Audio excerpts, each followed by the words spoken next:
Hello and welcome to the Century Hour with me, David Demakin. Well, this is it. This is the end of season 1, I suppose. As I've said on Twitter, if you follow me on Twitter at the Century Hour, and through the last couple of podcasts, I said that I wouldn't be carrying on during the summer purely because I want to spend time with my family. And those of you that work in education and teachers and support staff and Senkos and head teachers and blah blah blah blah, you all know that the summer months are quite important, and it's good just to have a bit of a break with the family and put all the work away and not do anything. So that's what I'm planning to do as well. I've got the whole summer with my young daughter. She's 18 months old. You would have seen on the Twitter feed a picture that I posted yesterday, so the 20th of July, just to show you really how important the summer months are to me. My wife will continue working through the summer, so it's a nice chance for me just to chill and just have a bit of time, be a dad, go and do swimming and, soft plays and all of that stuff. So, so I'm really looking forward to that. This episode really is just a recap of what's happened during season 1, the last 8 or 9 episodes, and also look forward to what is going to be happening on the podcast from September. So just a quick recap really. Episode 1 was with Jack and Jenny and their young son Noah, who was diagnosed with autism quite late on. If you remember, he was told by the healthcare visitor at the age of 2 that he had autistic traits, and it didn't actually happen for him. He didn't actually get a diagnosis until near the end of his first year in school, so looking at 4 years, which a few of you out there will say that sounds about right. That's how long it would take. But for him, it was stop-start with schooling. He was only allowed in 1 day a week because there was no funding, so he didn't have the diagnosis. And he was hitting out at school. He was being lashing out.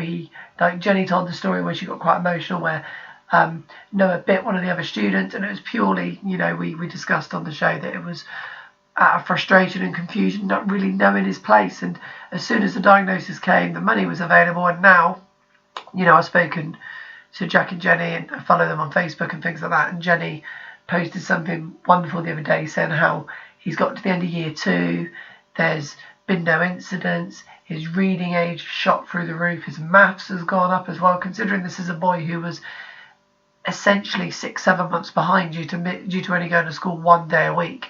And I know that the academics aren't, then in my mind they're not the most important thing, but actually for a parent it's nice to know that your son or daughter is achieving in a neurotypical way, or in a national average sort of way. And I suppose that's quite a really powerful thing for parents to see. And I think that the school that has done great work with Jack and Jenny in Blandford, and I will be catching up with them again during the summer, and probably the next podcast coming out will be Jack and Jenny, or one of the first 2 or 3, just so we can catch up with them, which is a really nice story to carry on with. Nick was episode 2, and part 2, like episode 3, we discussed all things autism with him, and alternative education provision, and scholars and different authors that you can read and things that he really recommended. I will be catching up with Nick again as well, which I'll go through with my what is coming up bit in a second. The Entertainer Toy Store, which I've been in contact a little bit with the Entertainer, but not too much. We've been passing over a few bits and bobs of information to help them out, and I think that it's really good actually, because if you've seen the news the last couple of days, that Morrison's are now doing a quiet hour on a Saturday as well. And I think it's important for people to remember that the Entertainer was doing this, nearly a year ago, and they put all of this out, and it didn't get as much press as what the Morrison's one have done. I suppose Morrison's a bigger store, and it's a big, earns more money, and it's a supermarket. But actually, the Entertainer did some superb work before, and I'm sure that Morrison's looked at what the Entertainer was doing and thought, they're really making an impact, and this is the sort of thing that we need to be getting on with. Colfox School, which is where I work in Bridport, that was episode 4. It was World Autism Awareness Week. I spoke with Zoe and Nick, who work in inclusion. I spoke with Brian, who is the Senko, who's worked at the school for as long as I've been alive, so nearly 29 years. And then I spoke with the star of the show, James, or Jim as he likes to be referred as, a young autistic boy who just was superb. Spoke really eloquently, spoke through his things that he feels he needs, what he needs adults to do, where he feels safe, and just brilliant. I talk with Jim every single day at school. He comes down and sees me at 1 o'clock on the dot. We might share a little bit of food. We'll chat about what he's doing at the weekend, as he works on a farm as well. So he gets to, drive tractors and do muck spreading and, hedge cutting and all of that stuff, which he very much enjoys. But he did tell me that he's got the weekend off. He's going to go to the beach, which would be quite nice for him. Hopefully we'll catch up with Jim later on in the year, into the next academic year, and just see how things are for him, because it was a superb episode for him, and I would really like you to get to know Jim more, because he's just a superb young man who really eloquent, understands his needs, and just superb. He really was the star of the show in that one. The next episode I did with Steph, and to do with PDA, and talking about her daughter, how her daughter got the diagnosis of autism and then of pathological defiance disorder, or avoidance, sorry. And it's always a tough one for that to say. And just how the net needs to be spread wider with this, and it needs to be the same across counties and across borders, and from school to school. It can be such a lottery as well.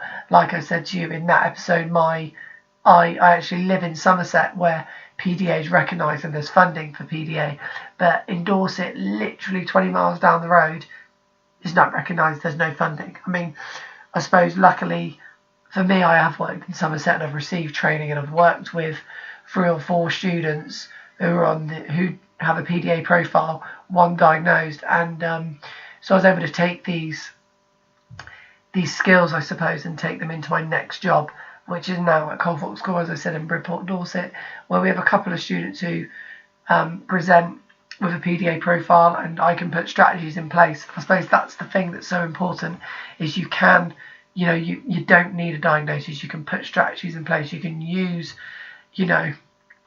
things in trial and error. You just got to keep going with it. The next episode was with my mentor, and just a superb man. I really adore Steve Coles, who is really well known in Somerset for the work that he does. He's worked with autism for nearly 3 decades.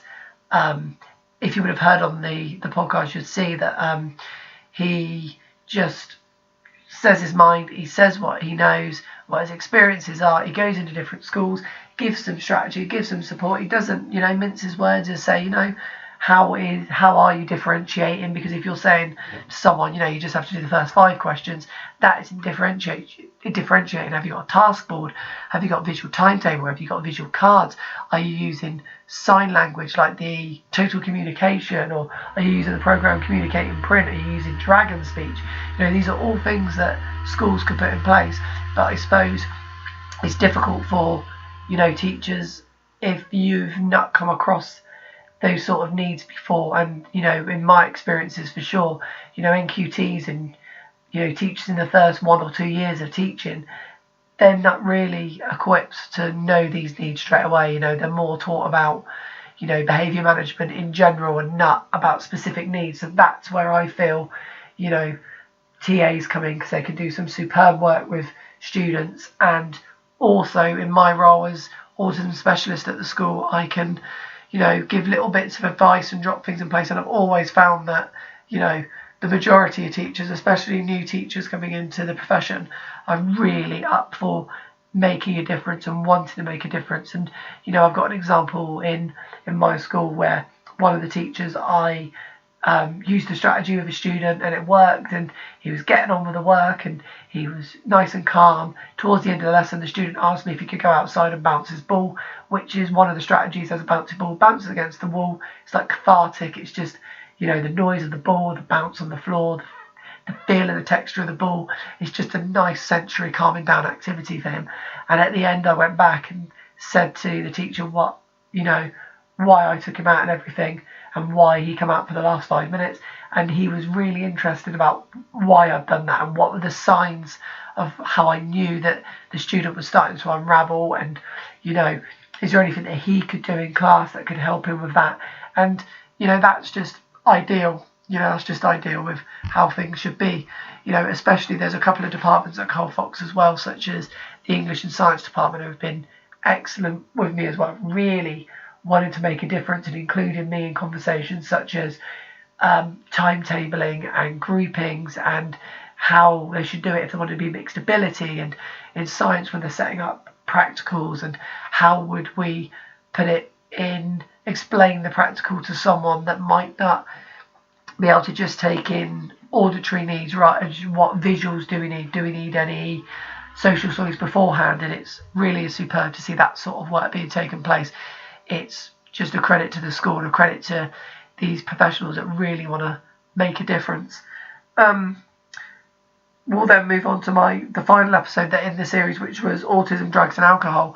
I spoke with Lauren and Steph, and actually you might have picked up on Steph is actually my wife, and she works for the Reach UK, the Young Person's Drug and Alcohol Misuse Service, and I thought that was a really good episode. I was quite disappointed actually that the young person who's used the service couldn't make it to the interview, but we're looking to get that resorted for the summer months, as I've got a little bit of time, so I can go off and do a couple of episodes during the summer so they're ready for September. And I think it goes to show some of the work that's going in, that these companies and are recognising that people with different needs are using the service, and one size doesn't fit all, and go and then being in train with Autism Wessex coming in and the Autistic Society getting involved as well. I think that it goes to show how much autism is on the rise in the public periphery, I suppose, but there's still a long way to go. The people that listen to this podcast will say there's still a long way to go, David. You shouldn't say that everything's great, and I understand that it isn't great, but it's baby steps. The more the public understand, the better, I think. And there's bits and bobs going on. I think the new story, as I said before, with Morrison's getting involved with the quiet hours as well. That was big national news for a couple of days, and that really does stick with people, and they will ask questions about why this is happening, and why do autistic children and adults need this to be put in place so that they can access the stores. And I think that as long as the question's being raised, then actually that is half the battle, and then you can start with the understanding and the work and the support after that to let the public know and let be a wider reach. I'll just let you know what's coming up actually on the show from September. So there's a few episodes already that are organised. Obviously, what I do is I try and see what's going on in the world, and if there's something going on, nationally, I might speak about that, might try and get an interview of that. But I do have a few already organised. There's one which has been on the books for a while with Nicole, who did an excellent sensory processing disorder article in the TES teacher newspaper, and we just haven't managed to get that one sorted. Either I was ill and moving house, or she was moving house, or she was on her holidays, or I was on our holidays, and we always seem to just miss. So that one will definitely be sorted in the coming months. I will get in contact with Nicole in the summer when it dies down a little bit for her, and we'll see if we can get together just for a quick half-an-hour interview, because the TES article was really superb. It was really, the way I worded it to Nicole is it was sort of in layman's terms, but also it had that hook for professionals that could go, actually, that's something I could include in my class. And it was just really well written, and I think that, the more highlighted on that, the better. I'm also going to look into TA input, either teaching assistants or learning support assistants, depending on what part of the country you're in, and the impact they have on learning, because I know that, in some studies and some national newspapers, which I've read from time to time, that TA support, can hinder progress at times, because the TA may, do the work for the student, or may go a bit easy on the student. And I think that there are some excellent TAs out there, and that sort of study and press will hurt those TAs, because there's some TAs that do absolutely outstanding work with students, and they don't just look to hold on to that student for a long amount of time. They try and progress them, and they try and scaffold in new members of staff and push them as much as they can. So that's going to be a really important one. I've got a few TA friends of mine that I've worked with over the years, which I really want to use for them. Also Zoe, who we interviewed in the Colfox episode, who works in the inclusion unit, she has a son, an autistic son, who has a PDA profile, and again, I think that the more awareness raised around that, the better, because she is truly remarkable at her job, and we're always having little discussions about how we could work with one student or another student, put things in place. And I can see that, you know, she almost takes her work home with her because she wants to trial it at home and see what works. And, you know, I think that that'd be a really interesting one, because if you're at work and you're dealing with those sort of issues and needs and you're going home, how does it differ? Because I can imagine that it really is different when you really are emotionally invested with a family member. It must be really difficult. So that'd be a really interesting one to do. Also, we're going to get Nick back on the show, who did episode 2 and part 2 of that. We're going to discuss nurture groups with him and one of my other ex-colleagues and friends, Sharon Lindsay. They both ran a nurture group in a special school that I used to work in. And we're going to go through the things that worked in that, because it really was an experiment at the special school. There was only 5 or 6 pupils in that class, in the nurture group, and they were taught in one base all day, and they had the same 4 members of staff in there, and it was done in a real nurturing way. They go off site and they do lots of social emotional work. And I know that they at times were really hard on themselves, because sometimes things would work really well and sometimes things wouldn't go the way they wanted, and it was always an evolution and a flexibility group, really. And it'll be really interesting to get them on to go through what they think a nurture group is, or how they think, you know, with hindsight being 2020, they could go back and look into what happened, and also what they're doing now in the future. I know that they're both holding very different roles to what they were doing, and I think it'd be really interesting to catch up with those and also talk about nurture groups.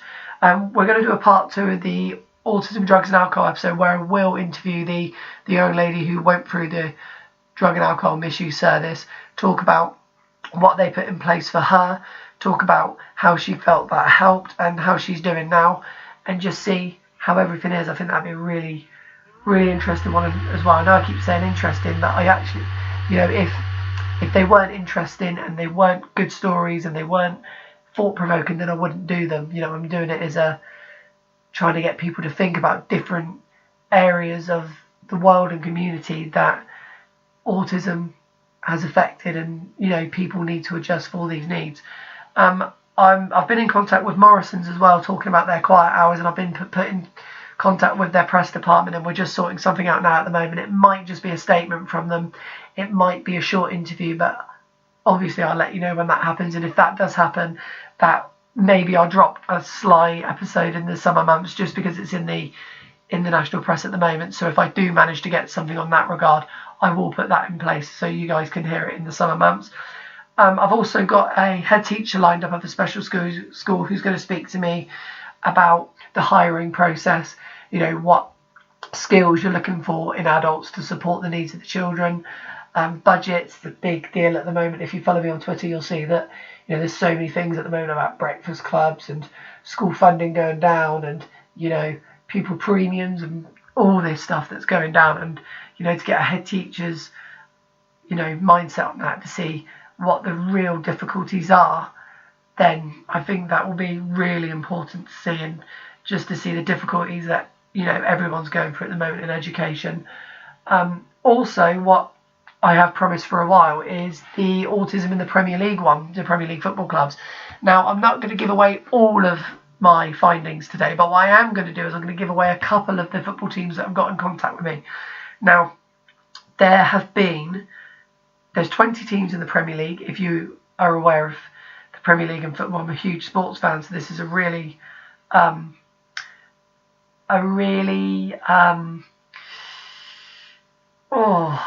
I suppose important one for me, because I'd like to know that, you know, the sport that I know and love is putting something back into the community. And I contacted all 20 Premier League teams. 11 have got back to me. You know, I'm slightly disappointed the big two, Manchester City and Manchester United, have ignored a couple of emails, but I'm going to try and get in contact with them again. Going to chase that up. There's a few others that haven't got in contact. I'm not going to, you know, name and shame or anything like that. But what I am going to do is talk through 1, 2, 3, 4, 5, 6 of the teams that have 6 of the 11. Just give you a brief overview of the things that they have said, and then when I do the main episode, I will share the links that they have given me. I will share the videos and social stories and things like that, because it is really impressive which some of these teams have done. So I'm going to start with Watford. Now, Watford were really big on this. They sent me a huge email, which I won't go into details now, but I'm mentioning them first because it was superb what they do. And that is that they have had an autism program in place since 2016, when the Premier League said, you know, you need to start looking into putting these things in place for the community. And Watford were the first team in England to do so. They have a sensory room in their ground. They have a different entrance for those with autism, so they don't have to go through the turnstiles, which is quite cramped if you've ever been through a turnstile, and the noise is quite loud as well. So there's a different entrance for one of the main doors. So if you're used to going into a sports ground, you'll know that there's a player entrance, and that's sort of what that is. Sorry, just having a drink there. And they also offer a sensory bag as well. So when you go in, there's like a squishy ball, there's a sensory toy, there's ear defenders, and I think it's just superb what they do. I got a massive long email about how they were really promoting what they do. They're really proud of it, so I will share that with you in due course. The next one is AFC Bournemouth. This was my local team before I moved to Yeovil for working in a special school. But AFC Bournemouth, if you don't know, are the smallest. They have the smallest ground in Premier League history. It only holds 11,000 people. So, putting into context what they do, with only 11,000 stadium is superb. And they have a sensory bag. In that sensory bag, they have ear defenders. They have an AFC Bournemouth cuddly toy. They have an AFC Bournemouth squidgy ball.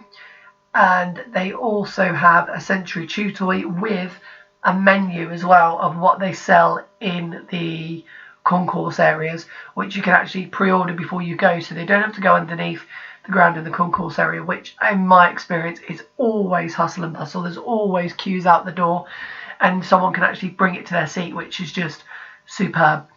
And they've also all their stadium staff, so that's from groundsmen to stewards to admin staff. I've all had training from Autism Wessex, which again is brilliant. They also have a sensory room.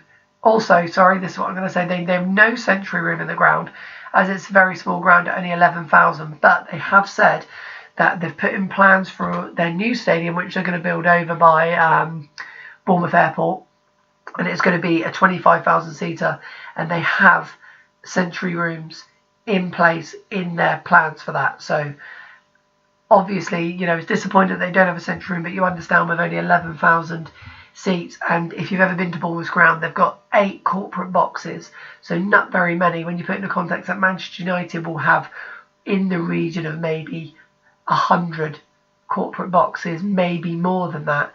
You know, Bournemouth really are a bit snookered when they're trying to put a sensory room in place, but in their new ground, which they're looking to move into in the next 3 or 4 years, they will have something like that in place. Leicester City. Now, Leicester City won the Premier League in 2015. It's a real Cinderella story, and it's slightly disappointing, this one, because they've got a stadium in excess of 30,000, and when I emailed them, they actually said that they have nothing in place for those on the autistic spectrum. They don't offer any sensory bags, no different exit, no social stories, and also no sensory room. They said they don't have the room for one. Now, if you put into context, you know, AFC Bournemouth, only 11,000 seater stadium, and they offer as much as they possibly can with the room provided. I think it's slightly disappointing that Leicester City, maybe, you know, they put in corporate ahead of the community, and I think that that's something they will have to look into, because I know the Premier League have put it in writing to the clubs that they do need to have these things in place. So Leicester City are going to get left behind, unfortunately, if they don't. And you know, they've got to support their local community, because the community put money into them with, you know, 30, 40, 50 pound tickets and all the season tickets and the merchandise. The least they can do is, you know, in my opinion, put a few things in place for people on the autistic spectrum. Swansea City. Now, Swansea City, again, their disability officer got in contact with me very, very quickly, maybe about 6 or 7 hours after I emailed, and they said that what they offer is they offer a social story before arrival, so on request. in the social story, I have things like seating plan, how to get to your seat, where to find the toilets, the food, the entrances. They have a sensory room in the Liberty Stadium as well. And they were very keen to point out that although they were relegated, none of this will change except their social story, which of course will have to change for the different clubs that will come and visit them. And also, you know, if they get less attendances, then certain parts of the ground is sometimes cordoned off so that they don't have to spread the stewards too far. So they're the only things that will change, but they were very, you know, proud of the things that they offer, and I think they should be as well, even though they were relegated. And, you know, if you lead to believe all of the things that they say in the news, you know, that's losing, you know, £150 million over 2 years, that they still value this service that they offer the community, and that really is to be commendable. 2 more to go. Southampton, again, Southampton got in contact with me within a day, and they sent me a video through of their sensory room, which has a view of the pitch. It's a proper boardroom that they've cordoned off. They've got like a sensory lights in there. They've got big bean bags and pressure toys. They've got loud scrapey toys that go on the wall. They've got lava lamps in there. It looks superb. And what they also have, which is really good, is they've soundproofed the box as much as they can. So in the video you can hear a little bit of fan noise, but they also offer the ear defenders as well to make it completely that the sound has gone. And they have a trained member of staff on the doors as well to make sure that while someone's in that room, you know, that no one can use it at that time, and they can use it for as long or as short as they like. And I think that is really, really good stuff. You know, the reason why I think it's so good is because I saw something in particular very similar to what Southampton do for what the NFL do, the National Football League in America. And what they do with the American football is at the Pro Bowl, which is their second biggest event of the year, they had a sensory room in there, and they actually had 4 sensory rooms, 1 on each corner of the ground. It was manned by a member of staff. The young person or adult could use it for as long as they want. There was no view of the ground because they thought it was too sensually stimulating. So they had a television in there. Sorry, I couldn't get my words out. In there, so that they could watch the game on mute, or they could watch the game in the dark, or whatever they wanted to do. So that's where I got the idea for this, asking what was happening in England. And the last one, which is Arsenal, which is the biggest team that got in contact with me, actually have requested to speak to me on the phone, which is superb. We actually ran out of time because at the time, again, if you're a big sports fan, Arsene Wenger left Arsenal after a very long time of being there. You know, over 25 years he was at the club, and the press officers were really bombarded with him leaving, who was going to be the new coach coming in, the World Cup as well, because one of their star players, Jack Wilshere, wasn't only not in the England squad, but also left the club at that time. And they said, look, it's a bit of a mad time at the moment. Can you contact us at a later date? Which I will do. And then we can discuss the things that they put in place in more depth. But they did mention to me that they do have a sensory room. They offer sensory bags, and they have a different entrance as well for people on the autistic spectrum, which again is brilliant. I mean, I'm very pleased that those clubs offer what they do, and that they're not the only clubs that offer things. They're just the 6 that I picked off the top of my head, just to give you a little bit of a teaser into what's coming up in later episodes. Well, that is nearly it for this season. I just want to thank you all for your support. You know, I've only got a small following on Twitter, you know, nearly 200 followers, but the followers isn't really that matters to me. It's about the reach that the podcast can go to, you know, and I'm starting to get, you know, parents from the kids at school that are coming across this and asking me questions on it. And, you know, I've had nearly 1,000 views over the 8 or 9 videos that I've got on YouTube, which my brother, who is a big into his YouTubers, has always takes the mickey out of me, saying, oh, you've not got many followers, you've not got many this. But I try and explain to him that it's not about that. This is a passion project for me, just trying to spread the word on autism and SEN and education and society, and just trying to get a bit more of a conversation out there. And, you know, if I'm totally honest, I have neglected the Twitter feed from time to time, because if I'm honest, you know, a lot of what I see on social media is negative stuff, and I'm quite a positive person and really like to put a positive spin on things and really focus on the good what people are doing. If there's negatives, of course I will speak about that, but I'd also try and put it in a way that, you know, something can be done about it. I don't like to talk about the outrage of things. I don't like to talk about the things that are really unjust in the world, but what I would like to do is pose a question about why things are this way and challenge people's beliefs and challenge people's thinking on it, rather than getting in a cycle of negativity, which I have been there before. You know, sometimes when you're working with a student, or sometimes when you're reading things online, you get sucked into that world of negativity, and it's quite easy to do that. And you know, that's why I don't go on Twitter that much. I only go on for personal use, which, if I'm honest, is more boxing and WWE related, rather than looking at the things that, you know, is to do with the podcast. But the YouTube episodes I think have done really well. The conversations that I've been in contact with a few people on Twitter is superb. I really can recommend at Steph's Two Girls, Steph Curtis, who did the PDA episode with me. She has an outstanding blog. That is one that I do follow because she has guest writers, and it's always from a different perspective, and sometimes it's from Steph's point of view, and you know, talking about things such as trying to buy clothing for her daughter, which can be really difficult at times. And I think that just shows you the things that people go through in everyday life, and that's the things that I like to focus on, the positives, and the things that, you know, the trial and error, and you work through an issue to get to the end of it, and then a new issue will present itself, then you work through that, rather than getting caught up in a few of the things that I see on Twitter all the time, which, you know, I just don't like to get involved in, I suppose is what I'm saying.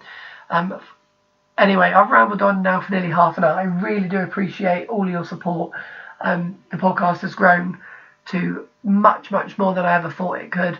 Coming up in September, you'll have those episodes. I'm also finishing my degree in September as well on a part-time basis, on a Monday and Tuesday evening, so you may have to bear with me on a few episodes, but I try my best to get them out bi-weekly.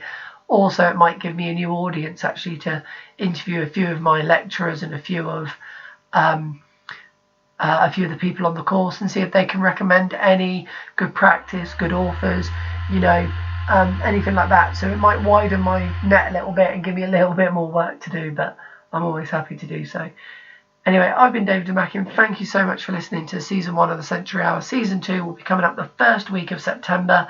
And if you've got any questions in the meantime, any subject you'd like me to follow or interview anyone, or if you're interested in being on the show, go to @thecenturyhour on Twitter, or if you want to see my personal one, which, like I said, is just boxing, WWE and football related, is @Demakin911.